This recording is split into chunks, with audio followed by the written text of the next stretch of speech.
visitor visa is a very common application that's being filed. Despite what most people think, visitor visas are actually one of the most difficult applications to succeed.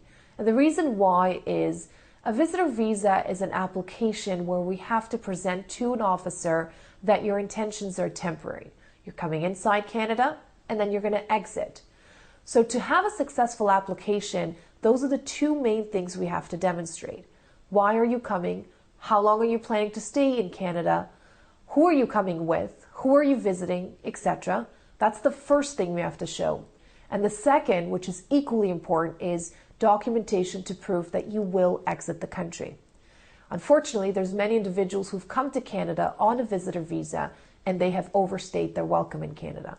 For this reason, many immigration officers take this application very seriously. So what documentation is presented to the immigration officer is very important to the success of your application. The processing time of a visitor visa depends on your citizenship. Some applications can take a couple of weeks and some can take months. So depending on where you come from, we can definitely analyze how long the process can take. One key thing that I want to mention is the invitation letter. I've seen many applicants who filed their own applications themselves. They've shown me the invitation letter that they present to the officer.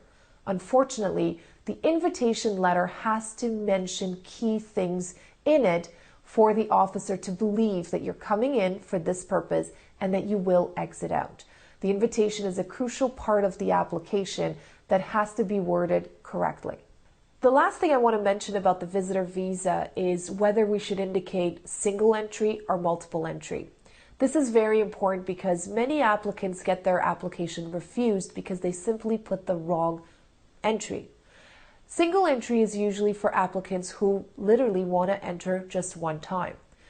And multiple is if you want to enter Canada on the same visa multiple times. How you determine whether it should be single or multiple, it really depends on the reason you're coming to Canada and for how long you plan to stay. If you incorrectly put multiple when it technically should have been single, this is really the number one reasons why most applications are refused.